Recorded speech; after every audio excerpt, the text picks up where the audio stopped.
This is absolutely crazy.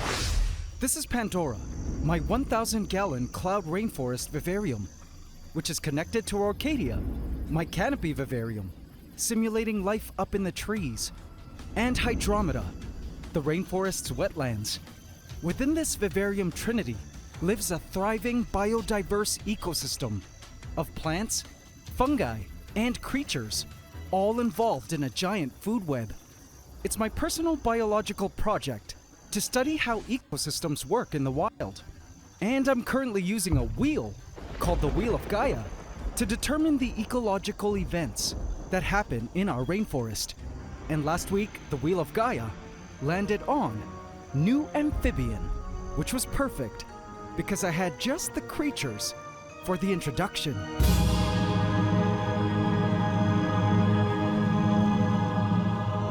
A ton of tree frog tadpoles. But the thing was, I wasn't sure if the wetlands' various predatory fish would end up just killing them all, like a swarm of piranhas on chicken. In the end, after adding in the tadpoles, the shocking, never-before-seen sight I spotted left my jaw on the floor. Welcome to Episode 3, Season 5 of my Ecosystem Vivarium series, where Mother Nature shows us how rapid transformation is a superpower for survival. Here on the Ants Canada Ant Channel.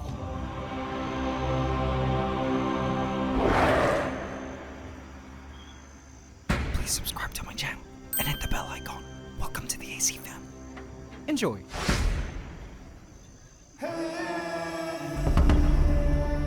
Little froggy legs hung like floppy appendages of a string puppet from one of the tadpoles.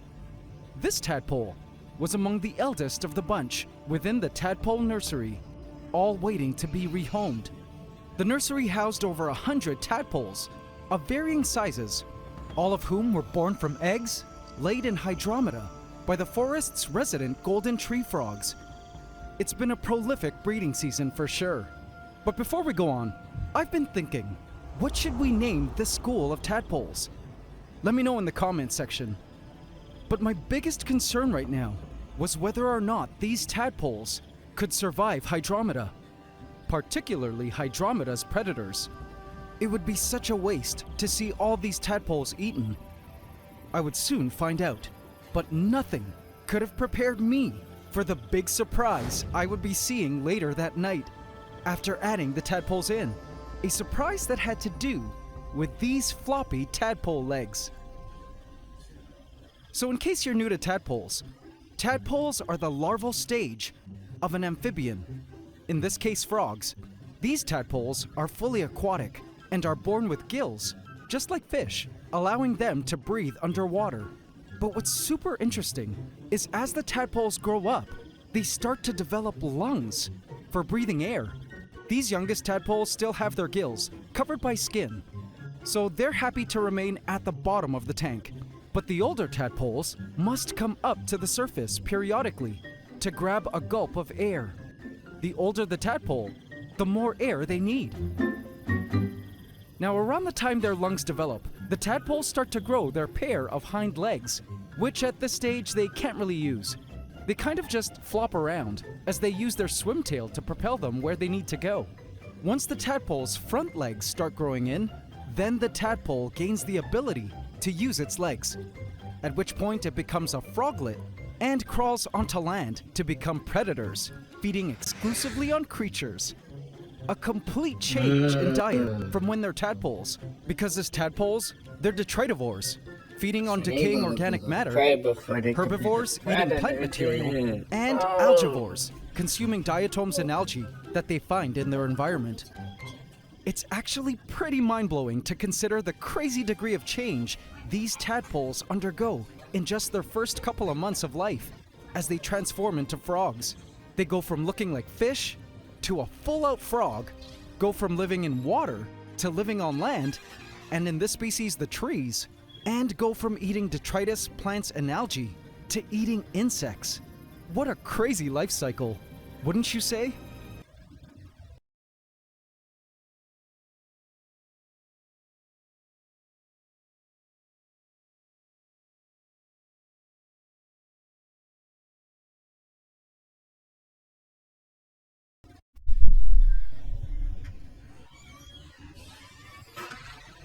on whether or not these tadpoles could survive hydrometa.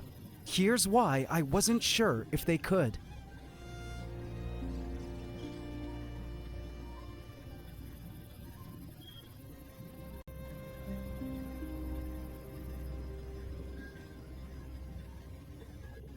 Presenting hydrometa.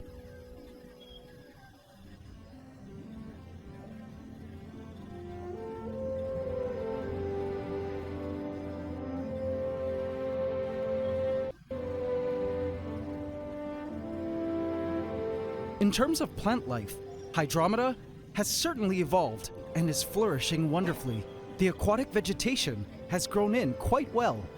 Check out the variety of plant life encrusted on the hills of our wetlands.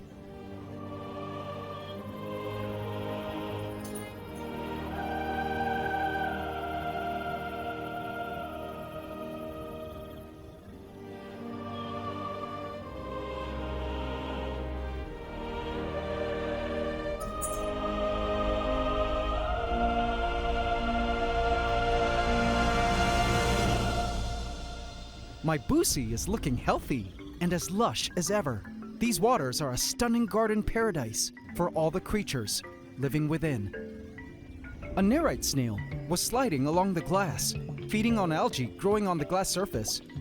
I love watching its mouth parts scrape the fibers of algae. An algae eater was sucking algae off the surface of leaves. The Corydorus catfish were busy vacuuming detritus from the sandy surface. And the shrimp, named the Skittles, picked away at any edibles. There weren't many Skittles out at the moment, seeing as the majority of them hide away during the day, and as you'll see later, emerge only at night. They do this to escape predation when the predators go to sleep. Which brings me now to the predators that, in my mind, posed a real danger to the tadpole's survival. Massive schools of tetras filled these waters, and I'm certain they totally ate the first generation of tadpoles from the very first batch of frog eggs laid in hydrometa that I allowed to naturally hatch within these waters. And sadly, every tadpole disappeared, never to be seen again. That's hundreds of tadpoles eaten. These tetras are hungry little piranhas that will devour and gang up on prey creatures, including the Skittles, which is why they, especially the babies, emerge only at night when the fish are asleep. The Skittles make use of the various hiding places in hydrometa that I felt the tadpoles could also make use of, like these huge clumps of rotala.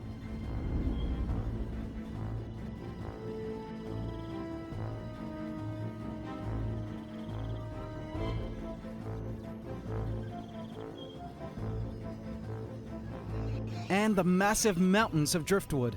The tetras rarely go deep into those areas. But even still, there was one other fish species the tadpoles would have to worry about. A fish that was extra adapted to hunting for meat. One of the dwarf pea puffers was on the prowl for its next protein meal. The pufferfish usually feed on small snails and the odd shrimp or two. I'm sure these pufferfish also had a taste for tadpole meat, and I began to wonder if they could even go as far as attack and kill full-grown tadpoles. I mean, their mouths are built to crack open snail shells. Now, I do agree, however, with what some of you have mentioned, and that is that we should allow the fish to go on and eat some or most of the tadpoles.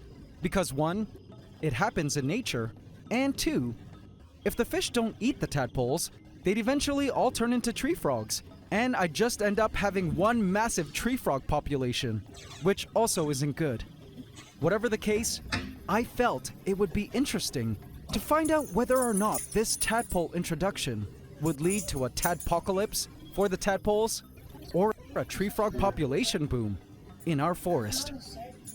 But the predation issue aside, the tadpoles did have enough food in hydrometa. In terms of decaying organic matter and vegetation, hydrometa had plenty of both. Also, see the fuzz on the surface of the sand? Those are diatoms, and the most abundant tadpole food of all, algae, has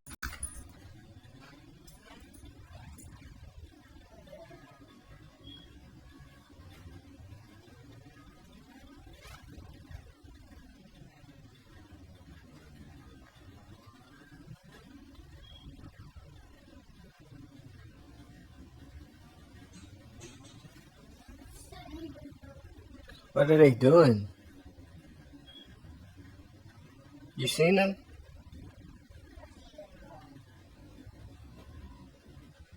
New.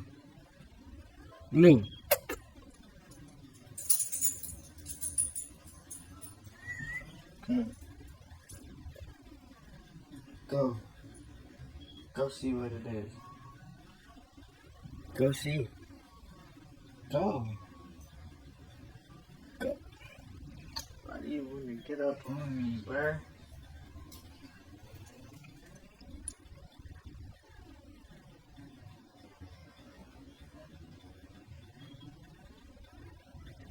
Our ears are working, but they ain't working for real. Has actually been a growing concern as of late. Despite the wetlands having a small team of algae-eating creatures and cleaners, I've been watching algae grow in patches over some of the mosses and some plant leaves. Now, some algae is okay in a tank, as they're part of healthy ecosystems. But algae, when left unchecked, can totally choke out the plant life, stealing nutrients and sunlight from them, which is bad for the ecosystem. So I felt not only did Hydromeda have all the things that tadpoles needed to survive, but the tadpoles possessed the algae-eating feeding behaviors that Hydromeda, as a wetlands ecosystem, needed to survive. I could understand why tadpoles were so key to aquatic ecosystems. Now was the perfect time to add them into our wetlands. But I decided it was best to take a page from the Skittles and make the tadpole introduction into these waters at night while the fish were asleep, just to give them the best chance at survival. This was going to be epic.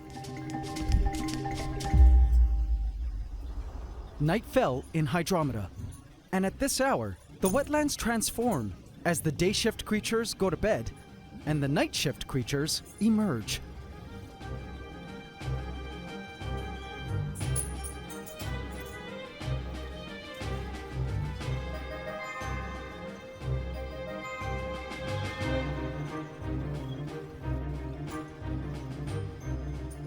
This species of Corydoras catfish loves foraging.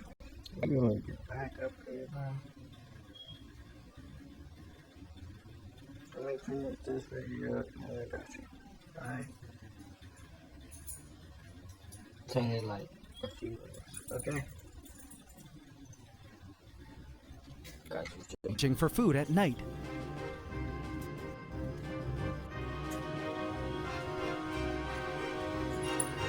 The fish, including the puffers, were all entering their sleep mode now, which meant it was witching hour for the shrimp. I watched as the swarms of shrimp began to spill out onto the sandy floor, like little kids emerging into the schoolyard for recess, to enjoy sifting through its sands for edibles.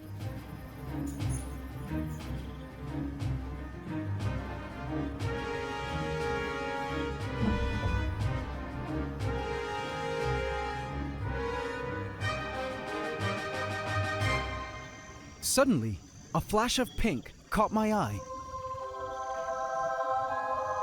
Above the waterline, I spotted Shortcake, our resident Pac-Man frog.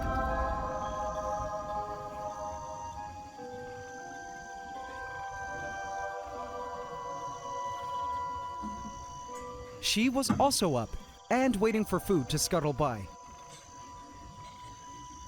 I watched as she nestled herself comfortably into a bed of moss.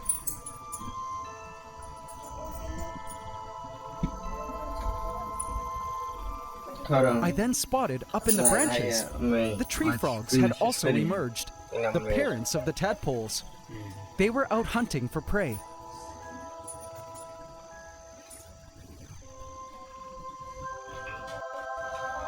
Seeing the frogs all out now here in Hydromeda made me feel really happy, as I began to consider that at one point, each one of these frogs began as tiny tadpoles, born from a mass of eggs. I never really stopped to consider how incredible of a transformational journey these frogs underwent since they were born. And after having watched the journey of our tadpoles, I now understood how miraculous it was to have these frogs here with us in Hydromeda. In nature, not all tadpoles make it to adulthood. Only those that manage to survive earn the right to enjoy life up on land, and later to pass on their genes over to found the next generation. It was in that moment that I realized how much I loved frogs.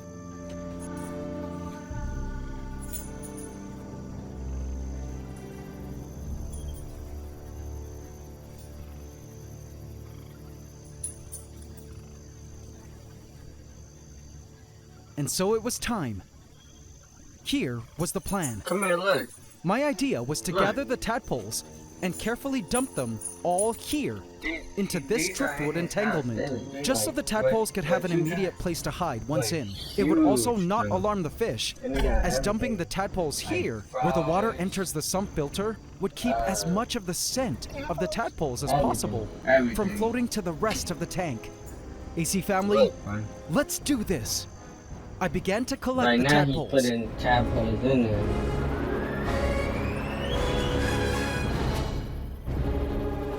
I fished out as many of the tadpoles as I could, placing them into a container. He's putting them in there right now. But it's not in there to eat them. That's what you're seeing if they do right now, if they eat them. Come with me, my precious They had them in tadpoles. there before, and they ate them all. So it's fish, it's big frogs, it's like everything. It's like spiders, it's everything. Look how big it is. Welcome to your new home of Hydromeda. I carefully dumped the tadpoles into the waters.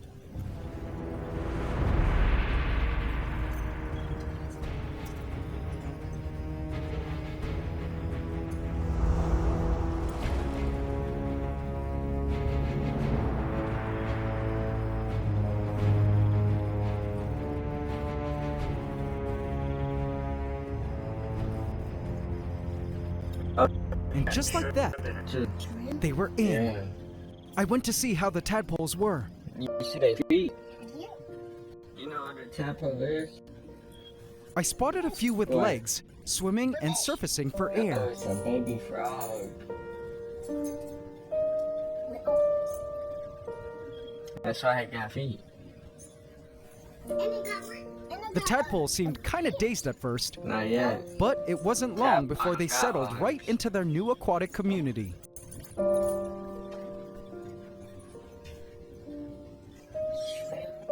Yeah, that's a shrimp. Out of my way, bobblehead, a shrimp pinched, That's a pushing the shrimp, tadpole right forward. He called them the Skittles, bro.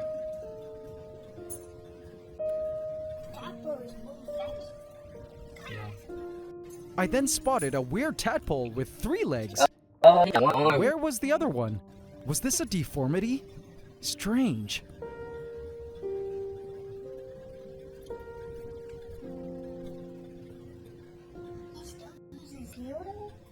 Once the tadpoles got over their first few minutes of shock, I noticed them beginning to feed from the floor. Mesmerized, I watched the tadpoles of all sizes feed and explore their new massive home, a vast world they never knew existed.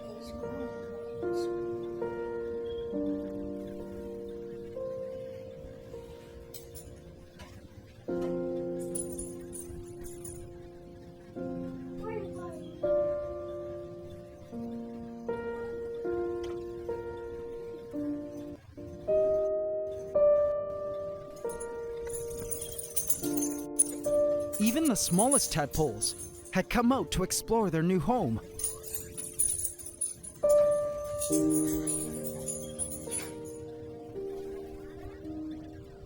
Is that thing still right there? Don't move it.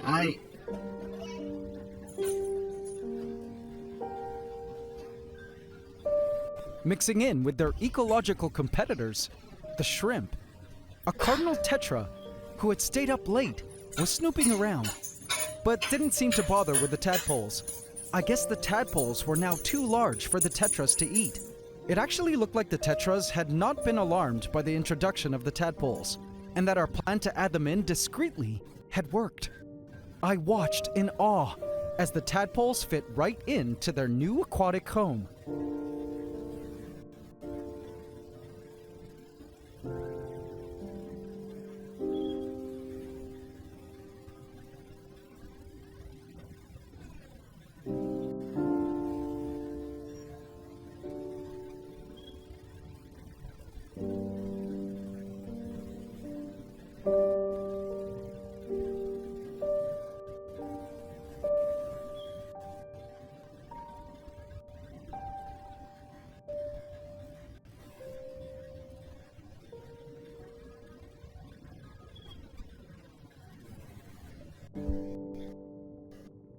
I was happy to see that the tadpoles were settling in nicely, though they did need to learn how to deal with the bullies, as well as hide.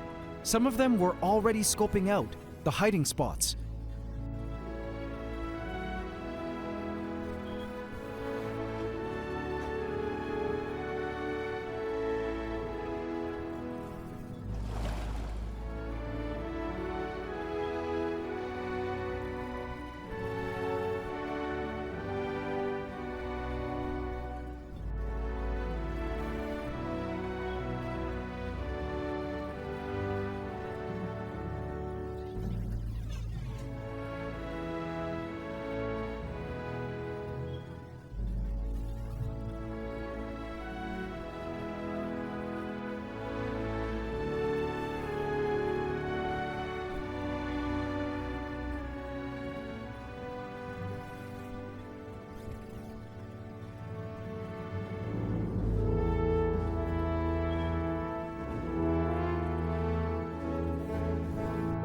The tadpoles were absolutely stunning in their new home, and only time would tell if they would survive.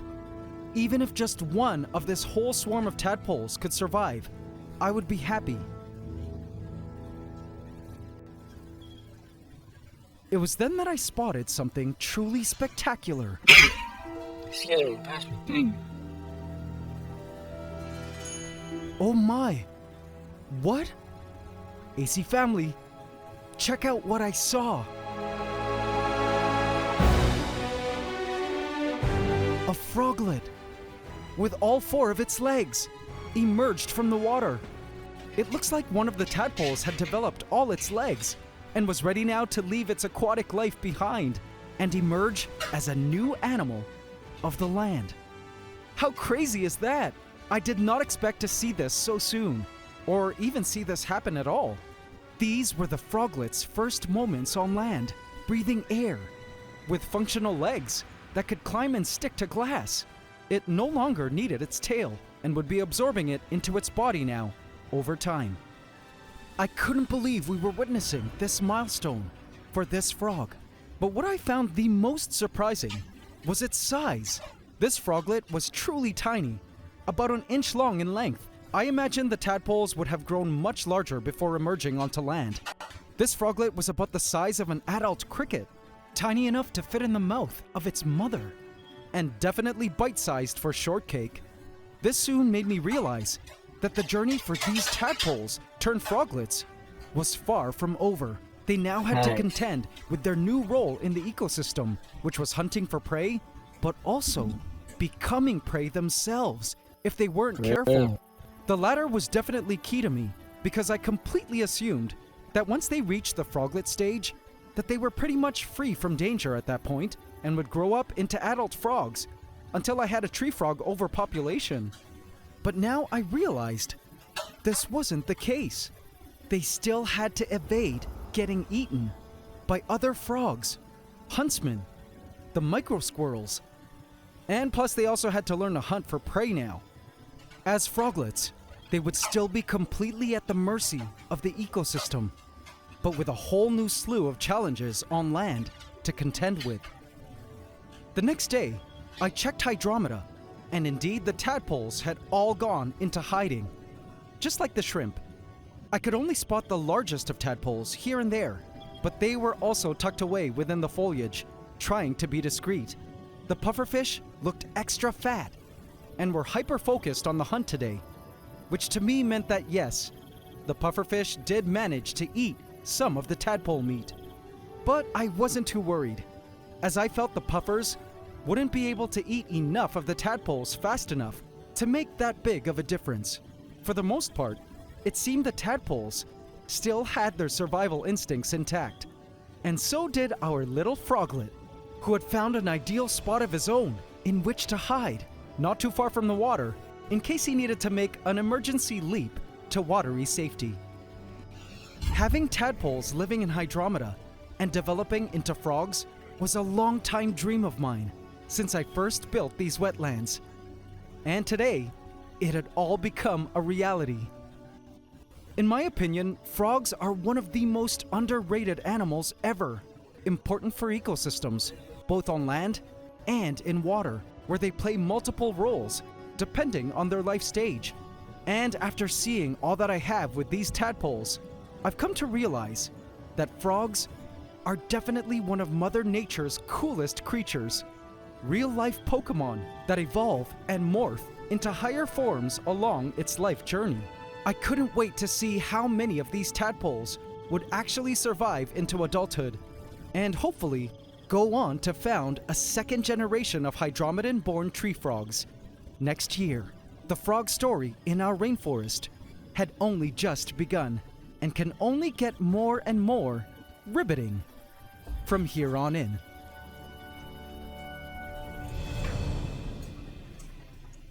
I spun the wheel of Gaia to see the next event.